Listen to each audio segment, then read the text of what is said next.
Hi and welcome to this episode of Spotlight on UNBC. My name is Rob Van Addercombe. Coming up on the big show this month, a pair of UNBC professors will debut their new album. We'll meet an international student taking courses in the Nass Valley, and a UNBC psychology professor will outline a new and unique research project on Alzheimer's disease. But coming up next, highlights from the start of this new academic year. All that and more is coming up on this episode of Spotlight on UNBC for October 1997.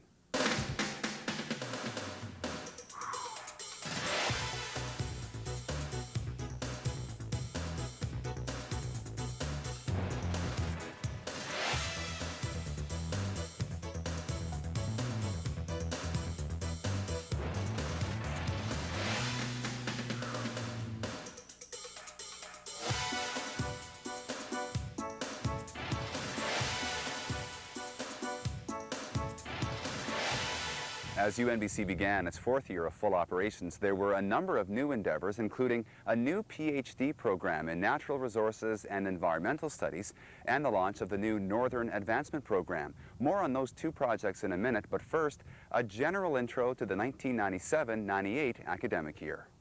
There's an excitement on campus is this unparalleled.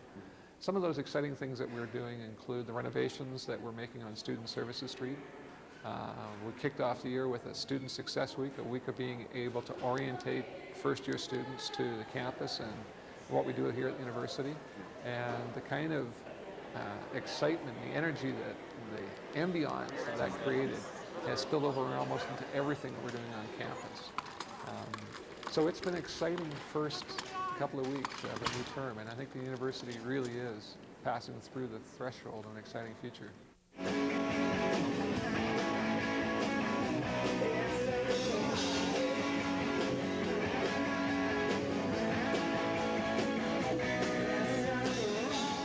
Part of the new attitude on campus is a reflection of the fact the student body is bigger than ever before.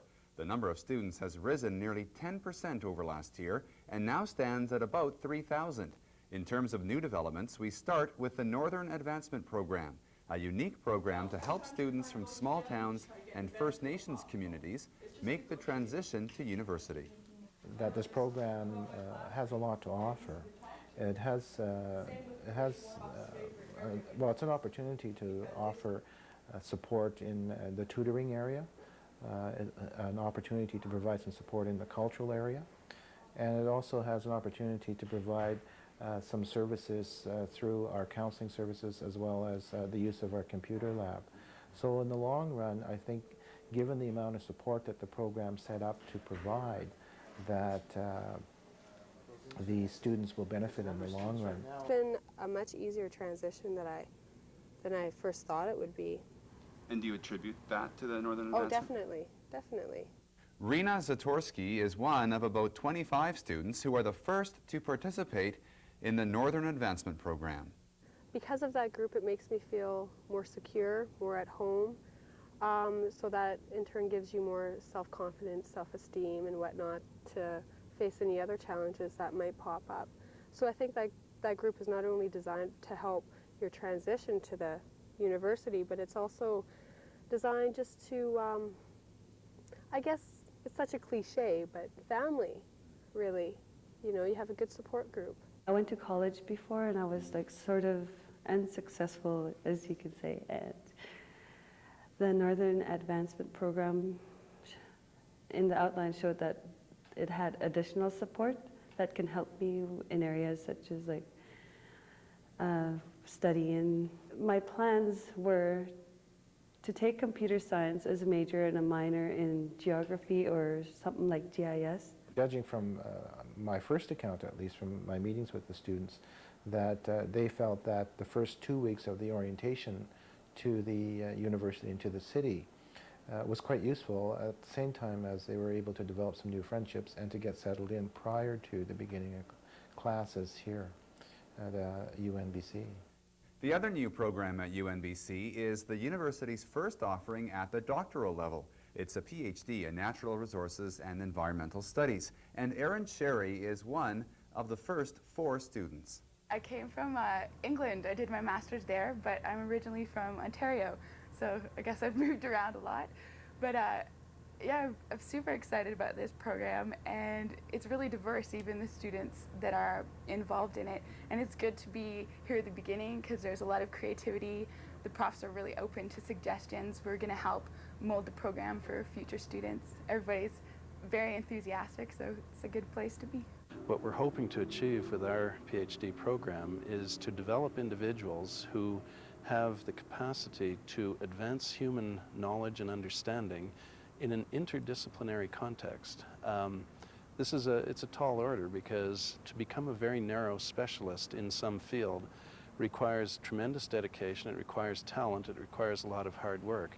But to bridge between fields requires yet an additional element, which is an imaginative, innovative approach to combining fields of discovery. And we're hoping to achieve that in our programs. For her part, Erin will be applying Aboriginal perspectives to resource management. When you look across Canada or even the United States, the program that UNBC is offering stands out as totally unique. And I think they've attracted faculty, which is probably really important who you do your research with at a PhD level. They've attracted really great faculty from all over North America and the world. So I think it's going to stand on the strength of the program itself and the kind of issues we're approaching as PhD students and the kind of work that we're producing. I think it'll be fine.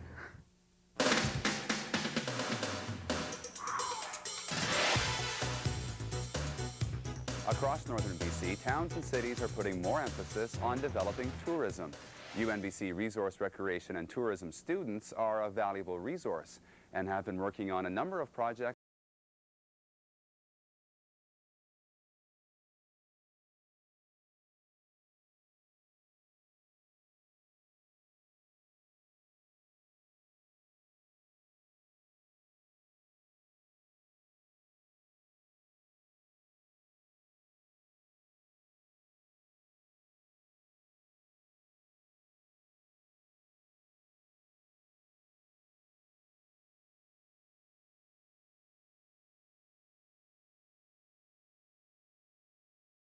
the Prince George region.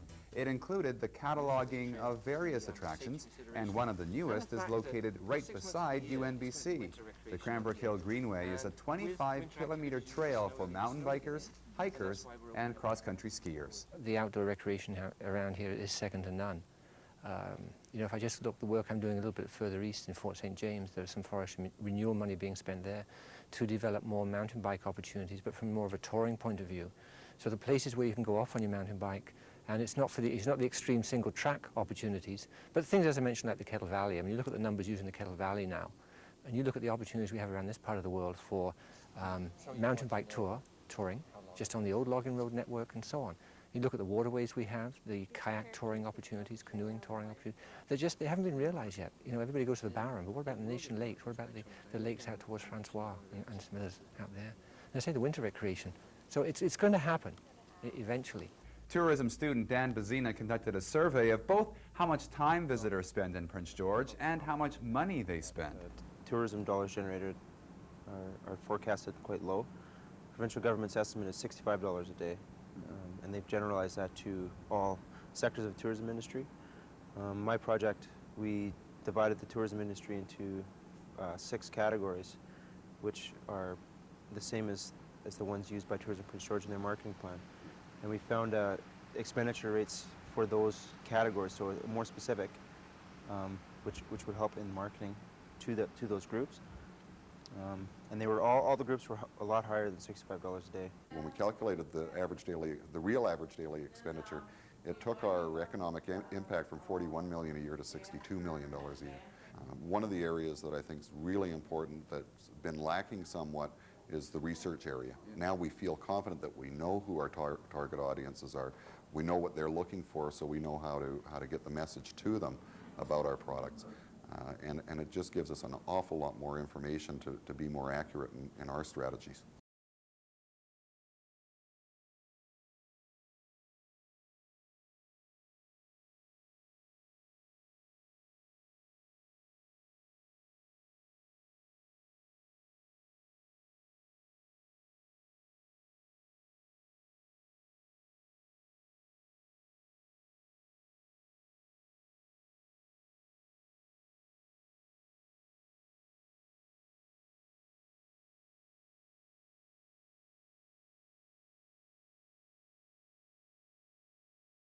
So in the case of Alzheimer's, are used to help diagnose Alzheimer's disease.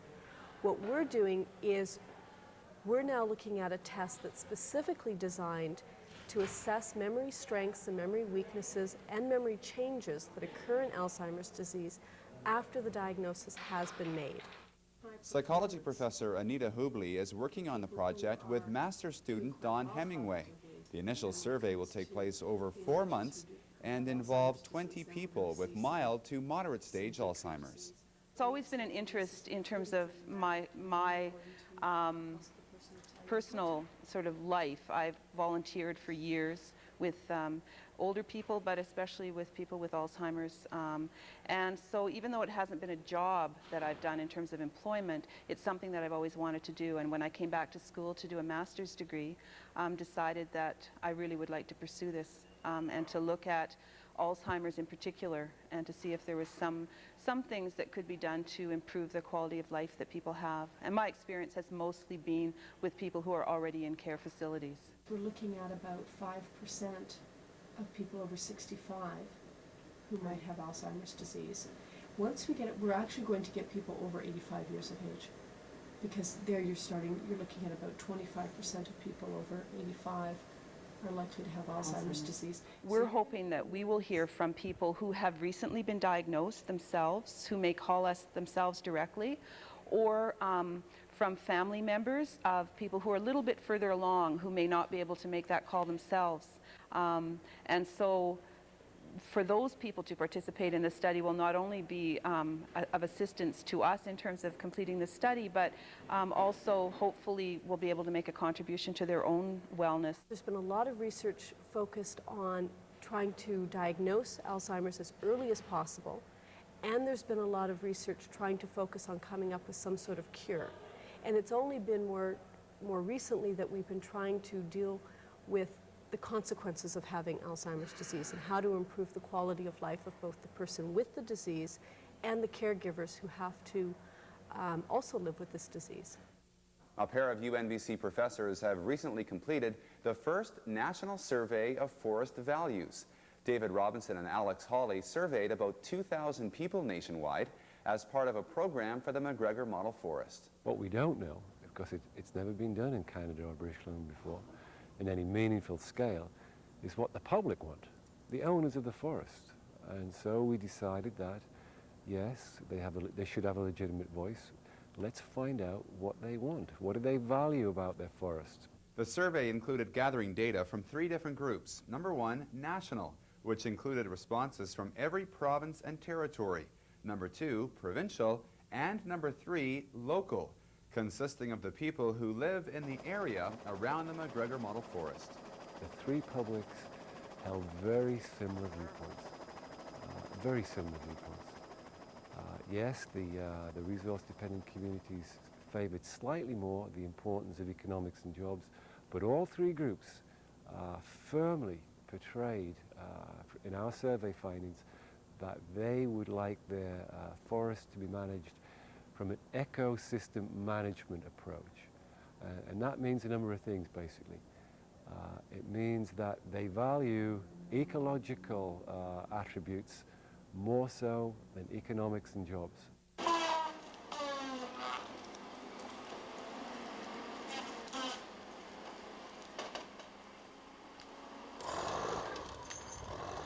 Logging is important, and it always will be.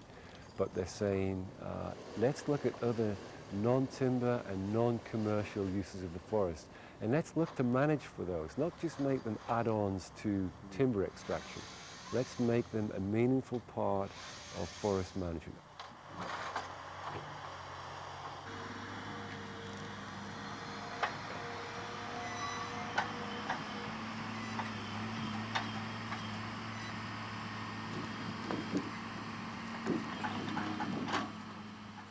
Well, now we can identify, because on the basis of that survey in the literature, we can identify indicators.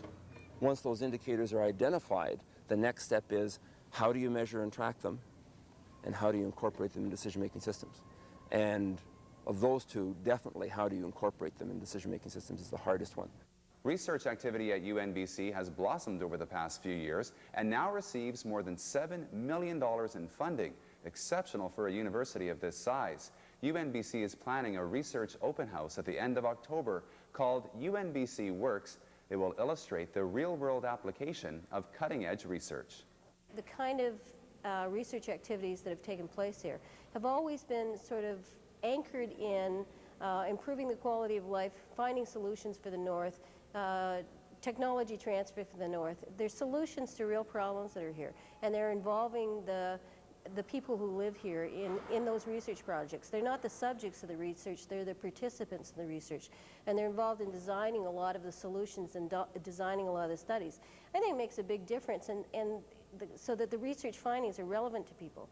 And they're excited about what's being studied and what's being discovered. And I think that's a real difference. That makes this university unique.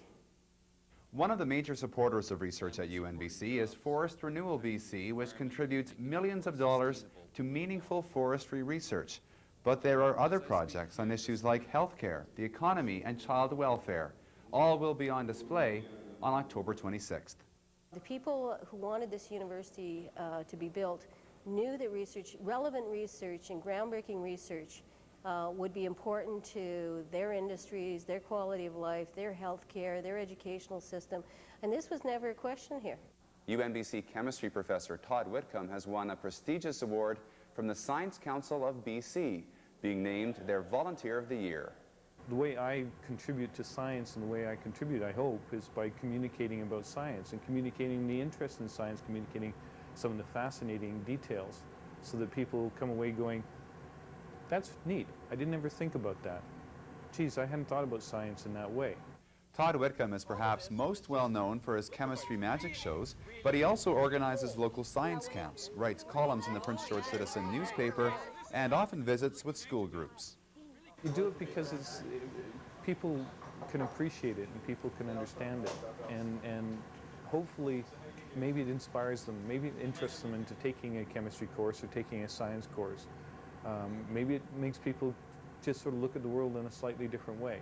A UNBC graduate will be a consultant to the Mongolian government for the next 6 months as part of a placement with the Asia Pacific Sustainable Development Internship Program. The most important thing to get out of this experience, because I've lived here all my life and I've seen Prince George develop.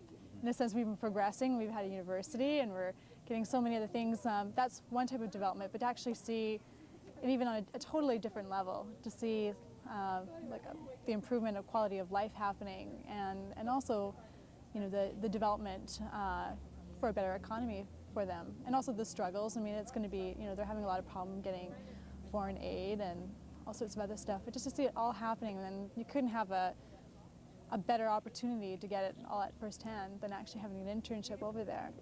A pair of UNBC students have recently returned from Russia, where they took part in an archaeological dig near Lake Baikal. We were all in tents. We were about 100 meters off the shores of Lake Baikal, and we all had tents about 1.5 feet apart, and a big long table and sort of a kitchen lean-to, a hole in the ground, and a shack as a toilet. This is when we first got to Irkutsk. We'd been traveling for 4 days, and we were pretty tired, pretty excited. This is me removing surface turf, surface turf, and just exposing the first layer of the paving stones that covered the grave pits. I'm in anthropology and I have an interest in archaeology, but I'm not an archaeology major. And I kind of knew that going there, but I wanted to travel and wanted it to be sort of academic, the reason I was going. But spiritually, I think it was great. I know now for sure that archaeology is what I want to do in life. We're talking about it on the train. We had a 36-hour train ride, so we had lots of time to talk. And our teaching assistant was saying that some people get into the field and think they're going to love it, and they just hate it, and academics is more their thing. And so I was kind of worried about that, but it turned out to be a great experience. A UNBC international student from Finland is taking courses in the Nass Valley this semester. Kati Eriksen is at UNBC on exchange from the University of Lapland and is taking courses in Nisga'a Studies as part of a degree program in First Nations Studies. I never heard of Nisga'a before. I knew very little about Canada's Aboriginal people. but I wanted to learn more. But I came here to Canada. Of course, I wanted to have university, take it in University of First Nations Studies, so I can get to my degree. But also, I wanted really to know about the reality of First Nations today. And of course, Nisga'a, they are so advanced nation in Canada with all the treaty negotiations and with education issues, with health issues, and I'm hoping to learn there a lot so that I can help my own people, Sami people, which are the indigenous people of Scandinavia. The UNBC atrium was transformed into a big map of the world recently when about 70 students participated in the Global Change Game. Half a dozen University of Manitoba students created the game as a way to educate their fellow students about global issues. Each of the participants represents 100 million people. They have complete control over the economy that they're living in their region, over the military, over the finances, social problems, environmental concerns, the whole works. And we travel about 3 or 4 decades into the future with the participants making all the decisions. So in that way, they can see for themselves what the long-term results of their decisions have been, rather than us lecturing to them or trying to tell them what it would be. We could end up with World War III here tonight, we could end up with world peace or anything in between. It's totally up to them. A UNBC Resource, Recreation and Tourism class spent a day at Mount Robson in September, learning firsthand about tourism opportunities in the great outdoors. The field trip included a unique presentation on a floating classroom down the Fraser River. This is the furthest inland migration of salmon in the world. These are the genetic superior of all Pacific salmons. There's nothing stronger or healthier than these fish. A lot of tourism jobs depend on tips, and if you can show knowledge about something and teach people about the environment you've brought them into, they're really impressed. And it does really pay in tips for staff to teach people about everything. We have talks about everything going down this river, from deer to woodpeckers. We stop at different places and talk about beavers and deer, and so our program is very educational. Closer to home, outdoor recreation activities played a key role in an orientation week exercise designed to help new students meet others and overcome any fears they may have had about attending university. Ready, fall, now. Arms all straight. Lots of help here. Oh my God. You guys have to hold it. Keep those legs straight. Particularly what we're trying to do is, in combination with faculty and returning students, use experiential learning as a way for our new students to learn communication skills, problem-solving skills, team-building skills. And we've done something very unique here. Each one of our groups has a faculty member in it, so they're also, on an informal basis, establishing a link with a faculty member here at the university even before their classes start. Just over 100 students took part in Shine-a-rama at the end of September, a nationwide fundraiser for cystic fibrosis. The run in the sun. Oh, that's terrific. That's terrific. $4,100 was raised, far above the $3,000 goal. A very unique sporting event kicked off at UNBC at the end of September. The Wheel Thang was the first ever mountain bike and rollerblade relay race in the city and showed off the great outdoor recreation opportunities available at and around UNBC. Chemistry prof Todd Whitcombe was on hand for the official start of the race. Nearly 50 athletes took part, with the rollerbladers setting the early pace.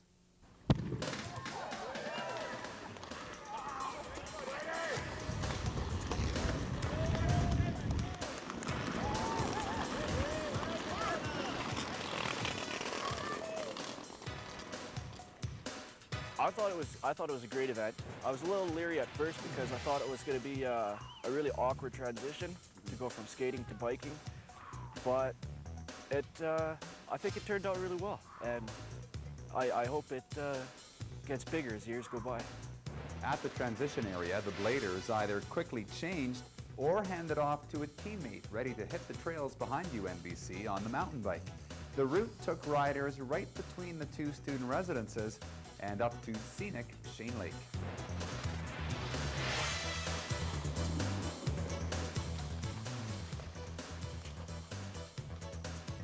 It's pretty bumpy. My kidney's really feeling it. It was really bumpy, but it was a pretty good course. It was really fast, good climb at the beginning. And that's probably where I'm strongest on the climbs. We're very pleased with it, but we're going to keep training so that we can just get better. Get better and up our score next year. So you were on the mountain bike circuit, Yes. and you're in there with all the trees. Did you ever have any feelings that you might get run over wearing what you were wearing? I was a bit concerned, actually. Yeah, I was a bit concerned that people wouldn't see me. Yeah. And any problems? No, actually, I was kind of behind a lot of people, so there were a lot of problems.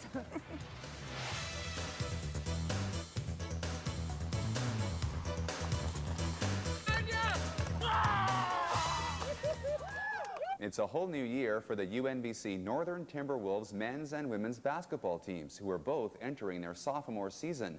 This year, the teams have a new logo, new coaches, and a new exhibition season against other collegiate teams. There it is. Yes, yes, yes. Last year they were in the Women's League. They had a player coach. They had semi-commitment from the team members. This year we've got some returning players, but basically it's a new group of girls. They're looking to be fully committed. They're out practicing 4 to 5 nights a week, and we're looking towards our first games in October. Loralyn Murdoch is the new full-time coach for the UNBC women's basketball team. The team is in fact entering its second official season, but there's no talk of a sophomore jinx.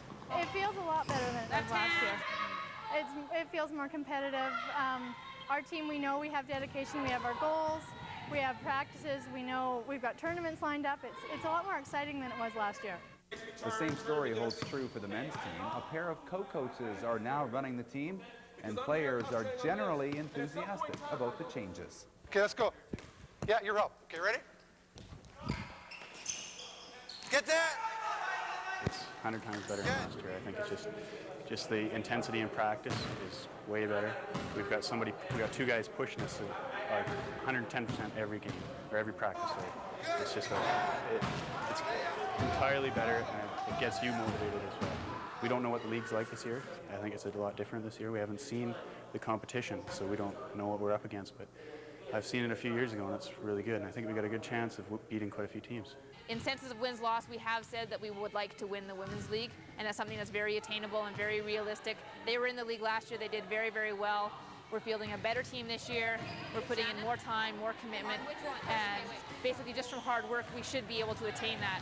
But when it comes to playing other BCCAA teams, basically we have to talk about things like defense, holding teams to under 30 points, you know, watching our turnovers, getting a lot of rebounding, individual things that work into a team thing.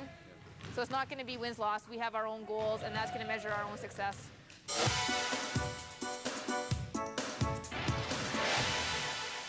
Thanks for watching this episode of Spotlight on UNBC for the month of October. Next month, watch for stories on the UNBC Rugby Club and the UNBC Works Research Open House. My name is Rob Van Addercombe, and I'll see you again next month.